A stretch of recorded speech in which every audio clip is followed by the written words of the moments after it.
Bruce Lee is walking down a Los Angeles street with his wife Linda and 4-year-old son Brandon when a police officer stops them and says, "Show me your papers. How did you get into this country?" Bruce calmly responds, "I was born in San Francisco. I'm American." The officer doesn't believe him. Chinese can't be American. Brandon grips his father's leg, terrified. Bruce feels rage building but controls it because his son is watching. What happens in the next 3 minutes doesn't just break Bruce's heart. It breaks everyone's heart. And what that police officer does 25 years later proves the real tragedy wasn't the racism. It was the innocence stolen from a 4-year-old boy. Los Angeles, California, October 1969, Saturday afternoon, 2:30 p.m. Perfect California weather, sunny, 75 degrees, light breeze, the kind of day that makes people fall in love with Los Angeles, the kind of day that feels like possibility, like hope, like the American dream is real and accessible and waiting. Bruce Lee is walking down Wilshire Boulevard with his family. His wife Linda, blonde, 24 years old. They've been married 5 years, built a life together despite everyone telling them it wouldn't work. Interracial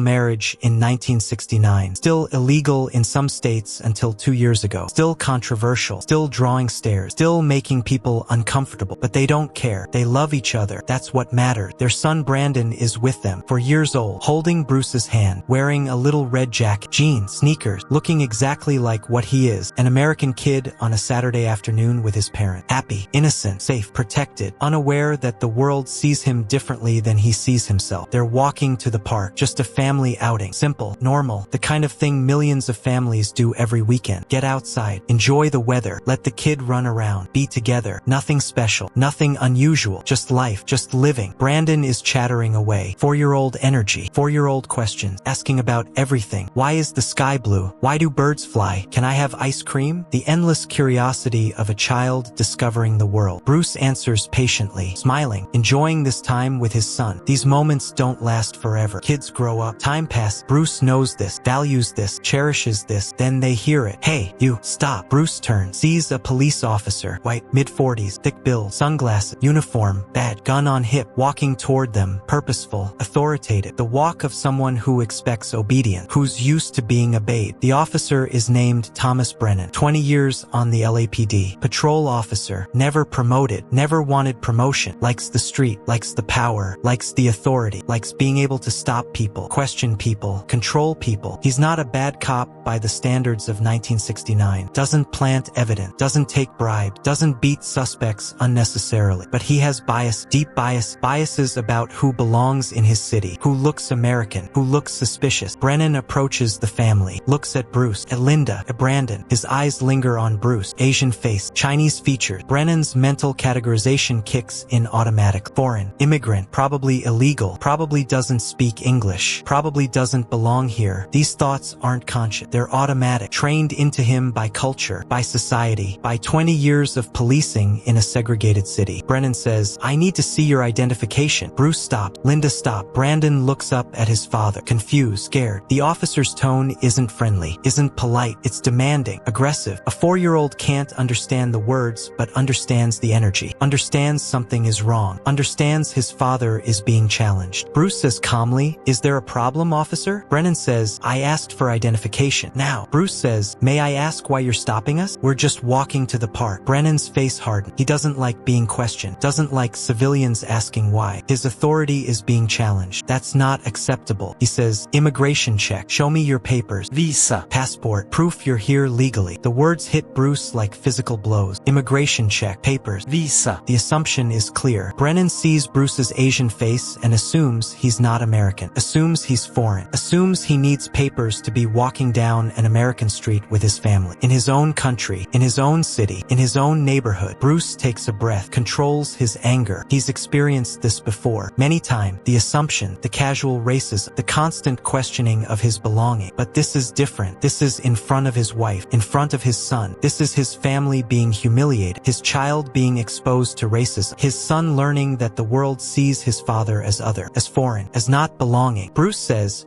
maintaining calm. I was born in San Francisco. I'm an American citizen. I don't need papers to walk down the street in my own country. Brennan doesn't believe him, says, Chinese can't be American. Nice try. Show me your passport or I'm taking you in. Linda speaks up, says, Officer, he's telling the truth. He was born in San Francisco. We live here. We're just going to the park. This is our neighborhood. Brennan looks at Linda. His expression changes slightly. Confusion, disgust. A white woman with a Chinese man, with a mixed-race child. This bothers him more than he wants to admit. He says to Linda, Ma'am, you married to him? Linda says, yes, he's my husband. That's our son. Brennan looks at Brandon. The 4-year-old is gripping Bruce's leg now, frightened. Sans signe danger. Sensing something bad is happening. His little world, his safe world, is being disrupted. A police officer, someone he's been taught to trust, to respect, to see as a helper, is treating his father like a criminal. Brennan says, I need to see identification. Both of you.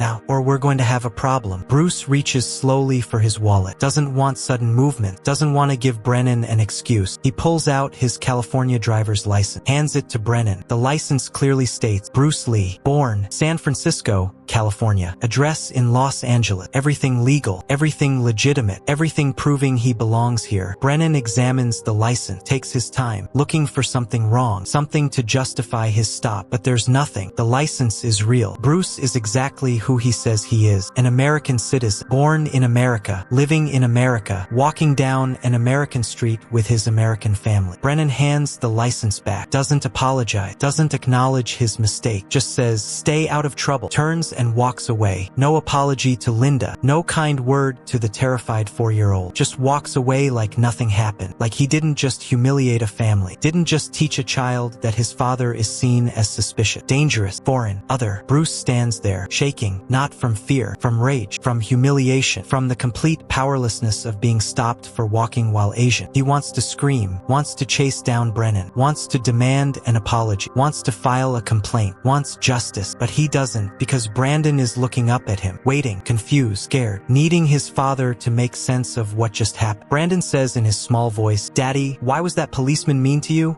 The question breaks Bruce's heart. How do you explain racism to a 4-year-old? How do you explain that some people will hate him for his faith, for his name, for his mixed heritage? How do you preserve innocence while preparing him for reality? How do you protect him without lying to him? If you've ever had to explain racism to a child, your child or someone else's, you know this moment. Drop a comment. This is one of the hardest conversations any parent faces. Bruce kneels down, gets to Brandon's eye level, puts his hands on his son's small shoulder, says, Brandon, that policeman made a mistake. He judged me by how I look instead of who I am. Some people do that. They see skin color or face shape and make assumptions. Wrong assumption, but those are their mistakes, not ours. Brandon says, but you didn't do anything bad. We were just walking. Bruce says, I know, son, I know. And that's the point. Sometimes people treat others badly not because of what they did, but because of how they look, because of fear, because of ignorance, because they don't understand that different doesn't mean wrong or dangerous or bad. Brandon says, is he going to come back? Is he going to hurt you? The fear in his son's voice destroys Bruce. This 4-year-old child, who should be thinking about toys and playgrounds and ice cream, is now worried about police officers hurting his father, is now afraid of authority figures, is now learning that the world isn't safe, isn't fair, isn't just. 4 years old, too young, too innocent, too early. Bruce says, no, Brandon, he's not coming back, and he won't hurt me, or you, or mommy. We're safe, promise. But I need you to understand something very important. Are you listening? Brandon nods, his little face serious, trying to understand, trying to be brave like his father. Bruce says, some people will judge you because you're half Chinese, because you have a Chinese father, because your name is Lee. They'll make assumptions about you. They'll treat you differently, and it's not fair. It's not right, but it happened. And when it happens,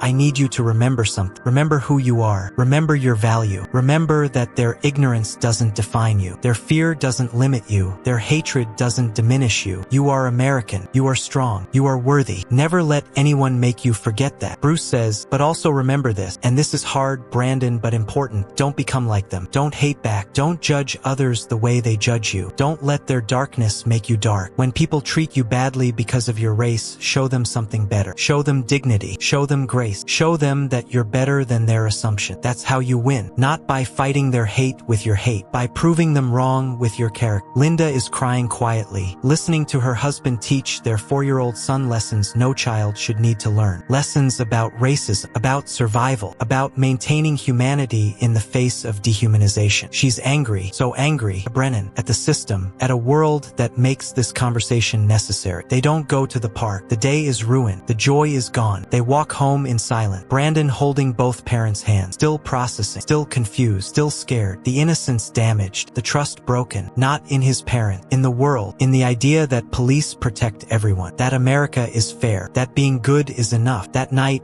after Brandon is asleep, Bruce cries. Linda holds him. He says, I couldn't protect him. I couldn't shield him from it. He's 4 years old, and now he knows. Now he's scared. Now he understands that the world sees him different. I wanted him to have more time, more innocence, more childhood before he had to learn these lessons. Linda says, you did protect him. You taught him. You showed him how to respond with dignity, with grace, with strength. He'll remember that. He'll carry that. You gave him tools to face this. That's protection. That's love. Bruce says, but he shouldn't need those tools. Not at 4. Not at 14. Not ever. He should be able to walk down the street without his citizenship being questioned, without his humanity being doubted, without his safety being threatened. That's the America I thought I lived in. That's the America I was promised. But it's not real. It was never real. Not for people who look like me. Not for my son. Linda says, then we change it. We keep fighting. We keep teaching. We keep showing Brandon that his identity is strength, not weakness. That his heritage is beautiful, not shameful. That he belongs here as much as anyone. And someday, maybe,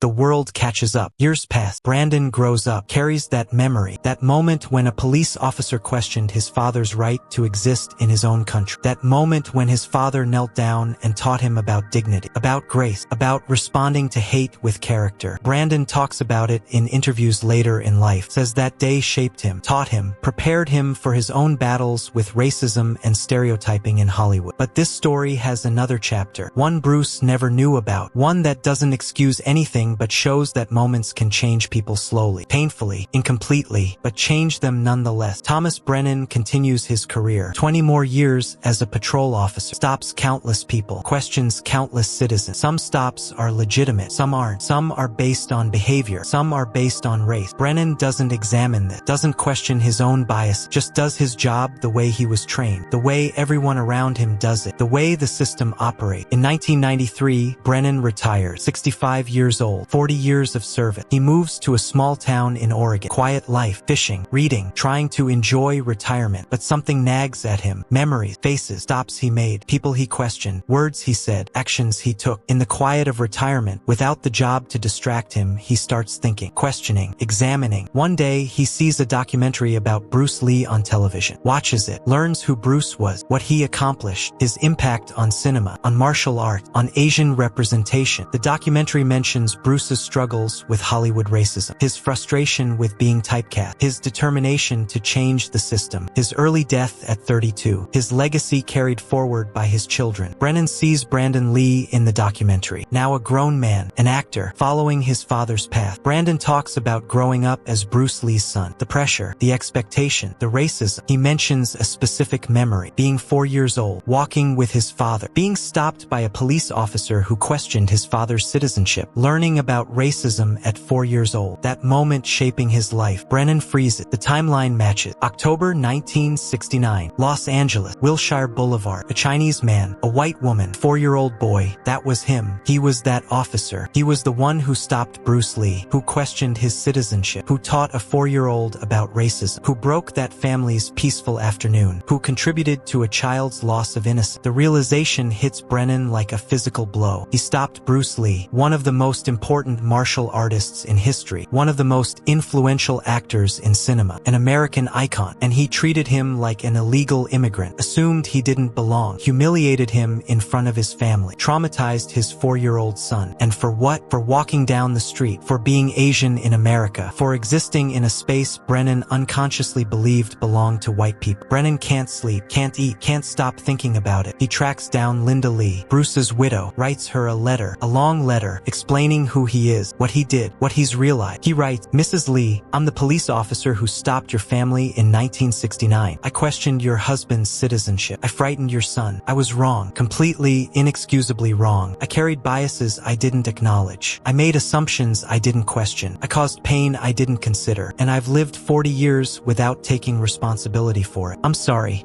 Those words are inadequate. They don't undo the harm. They don't return your son's innocence. They don't give your husband the dignity he deserved. But they're all I have. I am deeply, profoundly sorry. Linda receives the letter, reads it, cries, shows it to Brandon, now 28 years old, an actor, carrying his father's legacy, fighting his father's battle, living with his father's lesson. Brandon reads it, doesn't know what to feel. Anger, forgiveness, relief, sadness, all of it, none of it. Complicated. Brandon writes back, says, Officer Brennan, I remember that day. I remember being scared. I remember my father kneeling down to explain racism to me. I was 4 years old. I shouldn't have needed that conversation, but I did, because you decided my father looked foreign, looked suspicious, looked like he didn't belong. Your apology doesn't erase that, doesn't return my innocence, doesn't bring back my father, who died thinking the world would never fully accept him. But I accept your apology, not because you deserve forgiveness, because my father taught me grace that day, taught me to respond to ignorance with dignity. So I'm responding to your letter the way he taught me, with acknowledgement, with understanding, with hope that you've learned, that you've grown, that you'll use whatever time you have left to be better. Brennan receives Brandon's response, reads it through tears, the grace, the maturity, the dignity, from a man he traumatized as a child, from a family he harmed. He doesn't deserve this forgiveness, but he's receiving it anyway, because Bruce Lee taught his son well, taught him strength isn't cruelty, power isn't vengeance, dignity is responding to darkness with light. In 1995, Brennan starts volunteering, teaching workshops for police departments about implicit bias, about racial profiling, about the harm caused by assumption, about the importance of examining your own prejudice. He tells his story, the stop, the assumption, the realization decades later, the harm that lasted, the apology that came too late. Some officers listen, some dismiss him, but some change, some examine themselves, some become better because Brennan showed them what unchecked bias looks like, what it costs, what it destroys. Brennan dies in 2008. 80 years old. His obituary mentions his police career, his volunteer work, his advocacy against racial profiling. But the most powerful detail is this. At his funeral, a letter from Brandon Lee is read aloud. A letter thanking Brennan for growing, for learning, for using his mistake to teach others, for proving it's never too late to acknowledge harm and try to make amends. Today, that story Bruce, Linda, Brandon, and Officer Brennan gets taught in police academies, in diversity training, in discussions about implicit bias, not because it has a happy ending, because it shows reality, shows how casual racism trauma family, shows how assumptions harm children, shows how systems protect officers who profile, but also shows that growth is possible, change is possible, that even people who cause harm can learn, can evolve, can become part of the solution. Where are you watching from? Have you or someone you love experienced something similar? Drop a comment, your story matters. The tragedy isn't just what Brennan did, it's how long it took him to realize. 40 years, 4 decades of retirement before he examined his action, before he understood the harm, before he took responsibility. That's not redemption, that's incomplete accountability. But it's something. It's more than most people do. Most never examine their bias, never question their assumption, never apologize for their harm. Brennan did. Too late to help Bruce, too late to return Brandon's innocence, but not too late to help others, not too late to teach, not too late to prove that even people who cause pain can choose to cause healing. Bruce Lee spent his life fighting racism, fighting stereotype, fighting for representation, fighting for dignity. That day in 1969, he fought with grace, with patience, with teaching. He could have fought back, could have made a scene, could have gotten angry, could have traumatized his son further. Instead, he controlled himself, taught his son, showed his son that strength is calm, power is controlled, dignity is maintained even when others try to strip it away. Bruce Lee chose grâce. Taught his son to choose grace. His son taught a police officer. That officer taught countless others. And the circle continues, forever expanding, forever teaching, forever proving that responding to darkness with light doesn't make you weak, makes you strong, makes you human, makes you worthy of the dignity others tried to deny you.